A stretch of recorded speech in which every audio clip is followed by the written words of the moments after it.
Hi everyone, welcome to round 2 from Leeds, where after being swindled in round 1, I was hoping to win this game. I was white versus brown Coop 152 ECF, so quite evenly matched on old grades, but on new grades I'll probably be miles below her. Used to be 1 out of 180 this guy as well, many years ago. I played E4, and I had to of course go and get the absolute boring as hell cow can.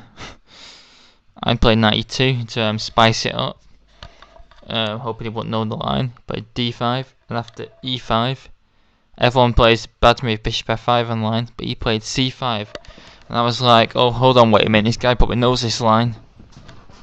That's why he's played the best move in this position. So how to play this position? Well, there's many ways. You can play D4, C3, F4. You can also play B4, which I played some kind of very dodgy wing gambit. Doesn't have to be accepted, but the best move is to take it. And then play A3. So what are the ideas behind this gambit? Well, in a lot of lands where you get a pawn center on D4 and E5, black C pawn takes on D4 and creates pressure on the center. So if white tries to throw the F and G and H pawns at the king, sometimes the center will get opened up as a result, and white will get hacked first. But with a pawn deflected from the C file, once my pawn goes to D4, there is less pressure on my center, meaning I can attack more easily. Another point of it is that if black accepts it actually and takes the pawn on A3 as well, white can aim for Benko style compensation down the queen side. A bishop coming to A3 and then maybe Ke2 and the bishop on G2 and point at the queen side. It's very interesting. He played bishop G4, which is actually a new move. Black of course can take the pawn, and maybe best just to ignore it and play D4 first, because the pawn's not going anywhere. And then take with the bishop at my leisure. Or we can also play. We can also just take it straight away. It's also quite interesting. Anyway, if black ever plays E6, we can stop it from castling then. He played bishop G4 though, which of course took me out of book, but he's played D4, offering the pawn again. So he sort of declared the gambit. I played E6, and I played F3, breaking this annoying pin, and then I took the pawn. And he played bishop G6. If bishop takes B4 check to open the. It looks very tempting not taking the pawn with check. And I think most people at major level would do that, but the problem is this guy's been over 180, so he knows these open level subtleties. I play C3, and after bishop goes back to E7, I play bishop A3 with very strong pressure actually on the dark squares.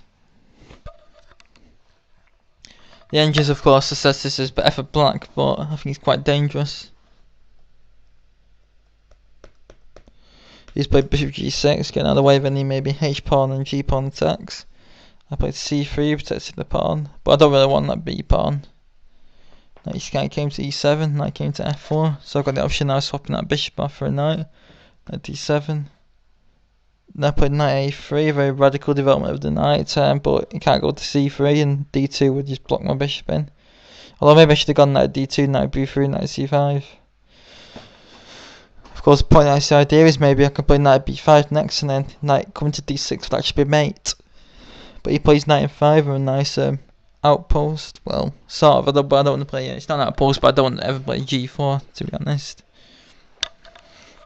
Now I blundered. I spent ages on this move actually. I was looking at all sorts of stuff like knight B5, queen A4, queen B3. I look at quite a lot, but I missed what black might be threatening. So I just played knight C2. My point was I wanted to play knight E3 and swap that intrusive knight off. But this is bad because now he on his queen comes to H4 check, and I realised I was completely stuffed, or potentially anyway I was dropping an exchange. Because I have my king displaced because I can't play G3 because it just gets taken. If I move the king to D2, then this hangs with check, so I have to play king E2. But now for some reason it didn't actually. I thought he was worried about his queen getting trapped, but he didn't play knight G3 check. after I take it, queen takes h1. I was looking at knight h3 and trying to permanently trap the queen out. There isn't really any way to trap it either, so black will be up material, but maybe I can get some attack going. If bishop f5 is trading free, we play g4 with say bishop e7. I think king f2, and then maybe if castles, then maybe we need to get the pieces out first. We need to move the queen, so then we can move the bishop and then try and trap the queen, and then the rook's hanging. So let's say bishop b2, preparing to maybe to play queen d2 and then move the bishop to trap the queen. But it's always got h2 as well. That's the problem. Yeah, I think my opponent was seeing ghosts here. He played bishop e7, so I played queen e1 just to stop the threats. But now of course I get a bad endgame because my c3 pawn's very weak and on open file, half open file, and he's not got any weaknesses. So yeah, I'm worse in this position. So this opening has hardly been a success. I need to look more deeply into it, but of course there's very little theory on it, so maybe it should bend, but it was more in hope that he'd play bishop f5 so I could get that e6 line in. I played knight ed3, played rook fc8. So now c3 is going to come under some intense pressure. I played knight c5, which I thought was almost a blunder, but it's actually quite one of the best moves. I was thinking I should have just played bishop b2, but then of course we've got knight b6. It's very nice. Maybe bishop d2, so the bishop's protected, is an improvement. But even so, I'd say knight b6. This knight's going to come to c4, which is a very dangerous square, and maybe e3 as well. This is not a nice position. Got to play something on knight b2 probably. Bishop g5, the pressure's being piled on. So after knight c5, he took it, and after b takes c5, he played b6. And the problem is that lines are now being opened up while I've got nothing developed, and he's got all his pieces developed. I decided, well, to take it, take this, and then take the bishop. Oops. And take the knight. So take my knight. So now I thought at least I've got two bishops and he's got double pawns. If I lose a pawn, so I'll provide some compensation. Because I thought it'd be very hard to defend these weaknesses on the queen side. And also another point of that was I can play king d3 now. So now there's no deadly discoveries. He played b5, aiming to get rid of his potential weakness and also open my king up. While I've still got nothing developed, so I was having to defend very accurately now. Of course, I need to get his bishop into the game. I also took g4, but I didn't like the look of knight h4 and then f3 being weak, but it seems fine after bishop e2. Of course, then we've got knight g2 to f4 potentially to take into account. I played g3 because I want to play bishop h3 and get a temple because he won't want that knight being swapped off for a bishop. To rook a2, I played bishop d2 first to stop his rook coming through. He played b4. Which is good because if I take it, yeah, there's a few moves. He has knight takes d4 for a start, or rook check, and then everything drops off. So I played bishop h3. He took bishop takes because if I take the king, then I lose a pawn on f3 to rook a3 check.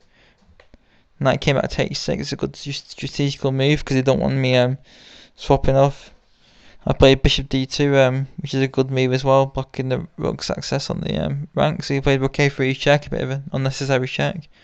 King came back to e2, and I played bishop d8, aiming to reroute the bishop to a better square and come to b6 to put nasty pressure on d4, which is my new weakness because you always attack the base of a pawn chain.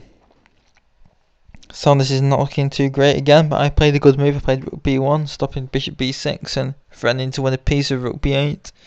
He played bishop a5, and now I should have just played check, king a7, then rook a8, which forces bishop b4. And after rook takes a3, bishop takes a3, something like maybe g4 to keep the knight off f5. Maybe I can even try for a win in this position, but it's probably going to be drawn. Instead I took and I took an offer to draw, which was actually declined. Rook takes a5, which I was very shocked because an old guy playing Caracan, you'd think they're pretty drawish, and also I thought this is a very drawish position now. So I was very shocked it declined it, but I did well up to the position. I did realise it is fending into when a pawn with rook a2 checks, so maybe I was hoping I missed that. I played rook d1, protecting d4 potentially against any attacks. And of course his rook a2 check can now be answered by rook d2. Played g5. So yeah, he's trying to get rid of his double pawn or try and force his knight back to f5 by blocking my bishop out. So I play g4 myself, which is a concession still because I've got to watch out for f4 now being weak, and also my bishop getting coming very bad. King game to h7, king f2. And they played knight g8, and I'd previously been studying knight manoeuvres at about 2 in the morning, so I knew pretty fast that his plan was knight e7, knight g6, knight f4. So I played bishop f1, bringing the bishop back into the game. Maybe tempo with bishop d3 eventually. Rook came to a2, king g3. He didn't play knight e7, he went back to a4. I played h4, which is a very double-edged move because I destroy his outpost at f4, but I do get my king drawn far away from the action. After knight e7, where we reach the time control with little time left each, I played bishop b5, seeing the threat of knight c6 winning the pawn. Rook b4 and now bishop e8, gaining the tempo and attacking the pawn. King g8 and now king g3, bringing the king back, so maybe I can defend the pawn with the king and then my bishop or my rook can move. King f8 hitting the bishop, only one square. Bishop d7, rook b7, bishop a4, rook b4, bishop d7. Now you play knight g8, trying to grind me down still. But now I play king f4, getting an active king. King e7. Again, bishop c6 only move, rook b6, bishop a4 only move. These only moves actually were helping me get a few minutes up on the clock as well. I think I had like 10 v8 or something at this point. After king d8, now it got interesting actually. So I was looking at rook h1 for a bit. After rook b4, rook h8, rook takes d4 check, king e3, take this, king moves and then take this. But this is probably going to be drawn. But black's the one with the pass pawn, that's why I didn't like it. Plus I've been worse all game, and after king e3 he played rook b4 and offered a draw, which I accepted straight away because I'd been on the cosh a lot this game. And not a very nice game that with white, but and another draw, but still. It was still a decent draw, and could try and win in round 3 hopefully. I hope you enjoyed it, and please leave any comments and thoughts. Thanks very much.